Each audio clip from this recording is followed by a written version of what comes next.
Hi ಸ್ನೇಹಿತರೆ, ಎಲ್ಲರಿಗೂ ನಮಸ್ಕಾರ. ಇವತ್ತಿನ ವಿಡಿಯೋದಲ್ಲಿ ತಿಳಿಸುವ ಮಾಹಿತಿ ಏನಪ್ಪ ಅಂತಂದರೆ BPL ರೇಷನ್ ಕಾರ್ಡ್ ಇರೋರಿಗೆಲ್ಲ ಒಂದು ಸಿಹಿ ಸುದ್ದಿ ಅಂತಲೇ ಹೇಳ್ಬೋದು. ಹಾಗಿದ್ರೆ ಏನು ಅದು ಉಚಿತ ಸೌಲಭ್ಯ ಅಂತ ನೀವು ಕೇಳ್ತಾ ಇದ್ದೀರಾ? ಇಲ್ಲಿ ಅಕ್ಕಿ ಹಣದ ಜೊತೆಗೆ ಇನ್ನೂ 3 ವಸ್ತುಗಳನ್ನು ಸೇರಿಸಿ ಕೊಡ್ತೀವಿ ಅಂತ ಇಲ್ಲಿ ರಾಜ್ಯ ಸರ್ಕಾರ ಅವರೇ ತಿಳಿಸಿದ್ದಾರೆ. ಮತ್ತು ಯಾವಾಗಿನಿಂದ ಈ ಒಂದು ಅಕ್ಕಿ ಜೊತೆಗೆ ನಾನು ಹೇಳೋ ಈ 3 ವಸ್ತುವನ್ನು ಕೊಡ್ತಾರೆ ಅಂತ ಈಗ ನಿಮಗೆ ಖಂಡಿತವಾಗಿ ತಿಳಿಸ್ಕೊಡ್ತೇನೆ. ಹಾಗೆ ಇದಾದ ನಂತರ ಗೃಹಲಕ್ಷ್ಮಿಯವರಿಗೆ 11ನೇ ಕಂತಿನ ಹಣ ಮತ್ತು ಪಡೆದವರಿಗೆ ಈ ಒಂದು ಸಿಹಿ ಸುದ್ದಿ ಅಂತಲೇ ಲಕ್ಷ್ಮೀ ಹೆಬ್ಬಾಳ್ಕರ್ ಅವರು ತಿಳಿಸಿದ್ದಾರೆ. ಮತ್ತು 11ನೇ ಕಂತು, 12ನೇ ಮತ್ತು 13ನೇ ಕಂತಿನ ಹಣವನ್ನು ಒಟ್ಟಿಗೆ 6,000 ಹಣವನ್ನು ಇಲ್ಲಿ ಜಮಾ ಮಾಡ್ತೀವಿ ಅಂತ ಆಗಸ್ಟ್ ತಿಂಗಳಲ್ಲಿ ಕೂಡ ಹಾಕ್ತೀವಿ ಅಂತ ಇಲ್ಲಿ ಲಕ್ಷ್ಮೀ ಹೆಬ್ಬಾಳ್ಕರ್ ಅವರೇ ಸ್ವತಃ ತಿಳಿಸಿದ್ದಾರೆ. ಮತ್ತು ಇಲ್ಲಿ 13ನೇ ಕಂತಿನ ಹಣವನ್ನು ಎಷ್ಟು ದಿನಗಳಲ್ಲಿ ಬರುತ್ತೆ ಅಂತ ನೀವು ಕೇಳ್ತಾ ಇದ್ರೆ ಇಲ್ಲಿ ಎಲ್ಲ ಮಾಹಿತಿಯನ್ನು ಈ ಒಂದು ವಿಡಿಯೋದಲ್ಲಿ ತಿಳಿಸ್ಕೊಡ್ತೀನಿ. ಪ್ರತಿನಿತ್ಯ ಹೇಳುವಾಗೆ ಈ ಒಂದು ವಿಡಿಯೋನ ಯಾರು ಓಡಿಸಿ ನೋಡಬೇಡಿ, ಯಾಕಂದರೆ ವಿಡಿಯೋ ತುಂಬಾ ಇಂಪಾರ್ಟೆಂಟ್ ಆಗಿರುತ್ತೆ ಸ್ನೇಹಿತರೆ. ನೀವು ಕೂಡ ಅರ್ಧಂಬರ್ಧ ವಿಡಿಯೋ ನೋಡಿದರೆ ನಿಮಗೆ ಈ ಒಂದು ಮಾಹಿತಿ ಸಂಪೂರ್ಣವಾಗಿ ತಿಳಿಯೋದಿಲ್ಲ. ಈ ಒಂದು ವಿಡಿಯೋ ಸ್ಟಾರ್ಟ್ ಮಾಡೋಕ್ಕಿಂತ ಮುಂಚೆ ಈ ಒಂದು ವಿಡಿಯೋಗೆ ಲೈಕ್ ಮಾಡಿಲ್ಲ ಅಂದರೆ ಲೈಕ್ ಮಾಡಿ. ಹಾಗೆ ಇದೇ ಥರ ಹೊಸ ಅಪ್ಡೇಟ್ಗೆ ನಮ್ಮ ಒಂದು ಚಾನಲನ್ನು ಸಬ್ಸ್ಕ್ರೈಬ್ ಮಾಡೋದನ್ನು ಮರಿಬೇಡಿ.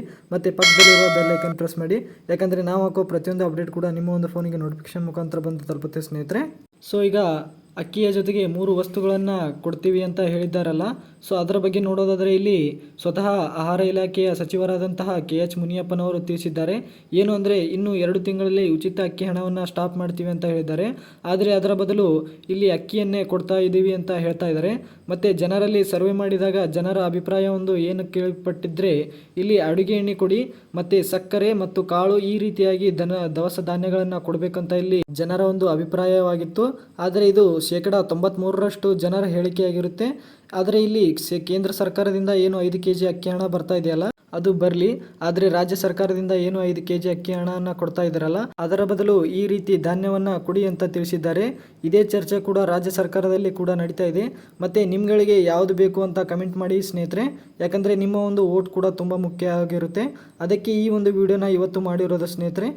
ಇದಾದ ನಂತರ ಗೃಹಲಕ್ಷ್ಮಿ ಯೋಜನೆಯ ಬಗ್ಗೆ ನೋಡೋದಾದರೆ ಇಲ್ಲಿ ಜೂನ್ ಜುಲೈ ತಿಂಗಳಲ್ಲಿ ಅಂದರೆ 11 ಮತ್ತು 12ನೇ ಕಂತಿನ ಹಣ ಬಿಡುಗಡೆ ಮಾಡಿದ್ದೀವಿ ಅಂತ ಇಲ್ಲಿ ತಿಳಿಸಿದ್ದಾರೆ.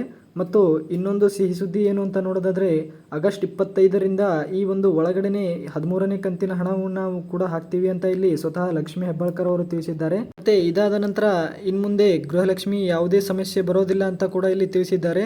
ಆದರೆ ಇದು 13ನೇ ಕಂತು ಹಣವನ್ನು ಬಂದ ಮೇಲೆ ಕೂಡ ನಿಜ ಆಗುತ್ತೆ ಅಂತ ನಮ್ಮ ಕರ್ನಾಟಕ ಜನ ಕೂಡ ನಂಬೋದು. ಈ ಒಂದು ಮಾಹಿತಿ ಹೇಗೆ ಅನಿಸುತ್ತೆ ಅಂತ ಕಮೆಂಟ್ ಮಾಡಿ ತಿಳಿಸಿ ಸ್ನೇಹಿತರೆ. ಮತ್ತು ಇದೇ ಥರ ಹೊಸ ಅಪ್ಡೇಟ್ಗೆ ನಮ್ಮ ಒಂದು ಚಾನಲನ್ನು ಸಬ್ಸ್ಕ್ರೈಬ್ ಮಾಡೋದನ್ನು ಮರಿಬೇಡಿ. ಧನ್ಯವಾದಗಳು.